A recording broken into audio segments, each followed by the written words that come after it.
Hello and welcome to a video with me, Raindale. And today we're taking a look at the Clairvoyant Astrologer card and analyze whether it's worth pulling for it now, whether it's worth waiting because the anniversary is coming. We'll also take a quick look at the Swordsman's Refinement card because it has some niche use that is really cool for an MR card.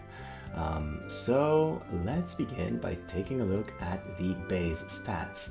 I want to compare our Astrologer card with Titan and Dashing Over a Snowy Field because those are cards that are for Pierce users. And then also Ifrit and Cherry Blossom Banquet because they have similar party abilities to what we're getting with our new card, which are Atk Up and Acquired AP Up. Now, looking strictly at the stats, our Astrologer card has one of the highest attack score among all the cards that are available, and the highest among those that we're looking at today. So that's pretty impressive. It doesn't have any magic, but we don't care much about magic for our Lancers. And then we also get 4 Spirit, which is really nice. With the equipment stacking, it's actually really hard to build high amounts of defense and Spirit because they don't stack very well. So having some on your Vision card is just that little extra resistance to magic scaled attack that's going to be possibly making your unit survive an extra hit.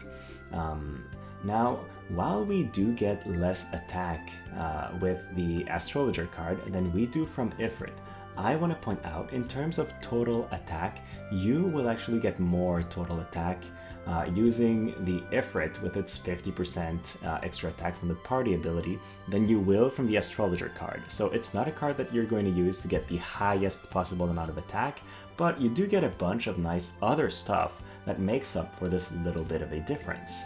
And those are in the individual ability and party ability. I would say the individual ability is really the main reason you would ever want to pull for this card. It provides spear users with an extra 6% single target attack resistance. That's not incredible. I don't think it's going to be the difference between living and dying. In most scenarios at least. What is, though, really powerful is the ability that's granted with that Vision card. It will give any spear-wielding character the ability to hit in a super wide AoE, the same as Horizontal Shot if you've used dual gunners a little bit. So very large AoE, it doesn't do that much damage by itself, only a 121% mod, but it will decrease defense by 25. Also, the spear-wielding jobs don't have access to that AoE pattern yet, so Lancers don't.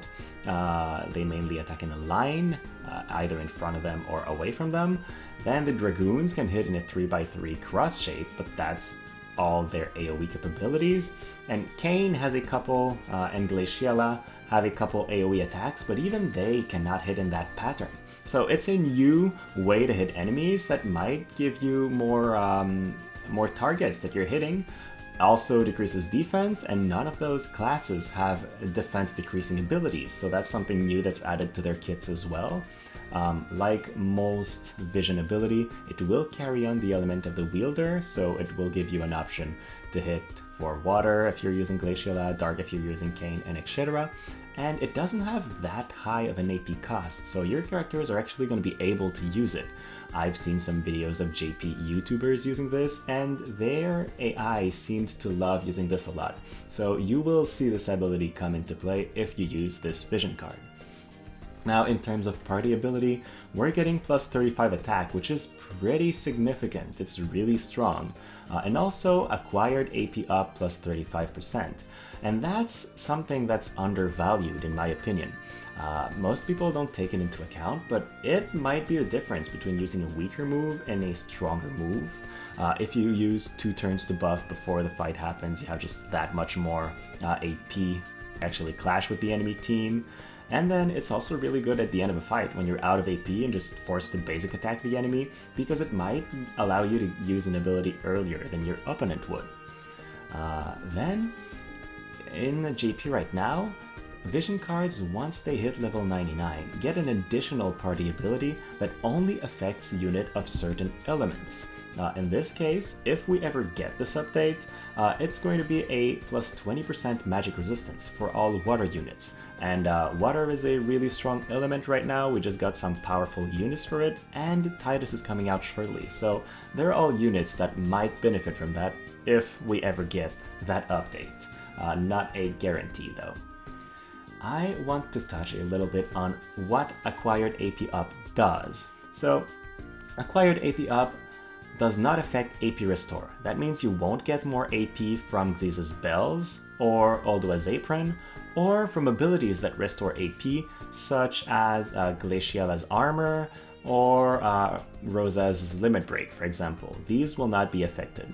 What you do get, though, is it increases the AP that you get from TP skills. So in this case, instead of gaining 50% of a TP skills cost in AP, you will get 67% of their cost. A little bit of an increase. And then you also get more AP from basic attacks.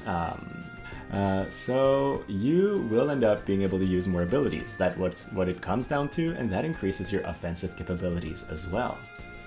Now I want to touch a little bit on the difference between 35% attack and 50% attack.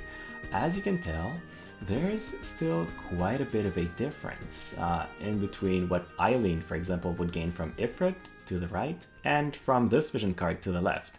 Overall, you will have a little bit less attack than if you were using something like Ifrit. So if all you want is pure offensive power, this is not the best vision card.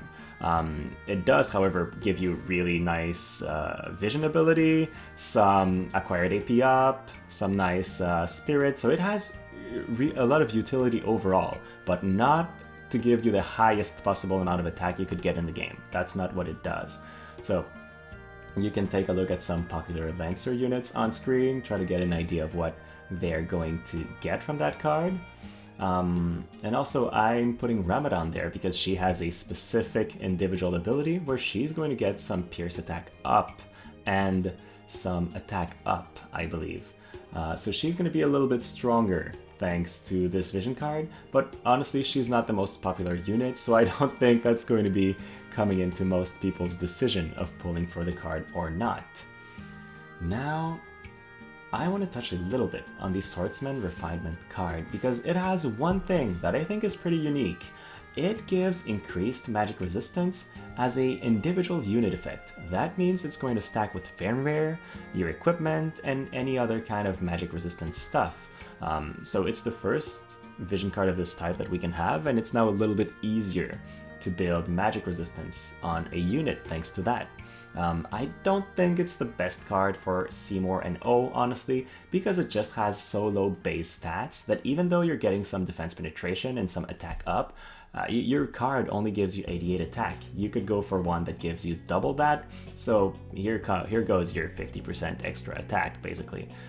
So it's not incredible even for those units, but the magic resistance part I think is very interesting. Now, to finish things off, should we go for the card, right? That's what everybody wants to know.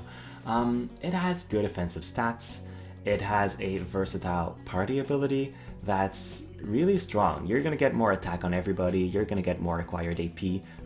Overall, it's a pretty good card just from that. But then you also get a great AoE attack that also debuffs defense. That means your spear-wielding units can now hit enemies more easily in an AoE attack, and then provide some utility by reducing defense. And I think if you're a spear user, this is the main reason why you want to go for this card. It's unique, it's fun, and it's going to allow you to play with characters that you're used to playing with in a different way. And that's really what I'm looking forward here. Should we go for it though? Now, it's a tough call. We're only going to have 1 week in between this card's release and then the anniversary where all hell breaks loose. People will pull for Final Fantasy X, for Bahamut, and a lot of other stuff. So it's a tough decision. What I'm thinking is it might be better to just buy the shards rather than do the step up to pull the card now. And the reason for that is the step up will cost you 10,000 vision ore, will give you, if it's similar to the previous step ups that we've gotten, if there even is a step up at that point, we'll get 25 shards through the step up, and then the bingo board, which will give 75 more shards. So you'll get a total of 100 free shards, which is a value of 5,000 vision ore. But you're spending 10,000 to pull the card. So if you really just want the shards, you might be better off just buying them. And with your 10,000 vision ore, you would have almost the card maxed when you do naturally pull it in the future. It's not time limited, and there's a lot of time limited stuff coming right afterwards. So honestly, I would probably hold off on pulling for that unless you're a really a player that's oriented towards Spear Unit very heavily and you're not that interested in the Final Fantasy X collaboration. So that was it. I don't want to keep this too long. Thank you so much for watching. If you like this video, please like and subscribe. It will make it more likely that you see this kind of content in the future. And then have a great rest of your day.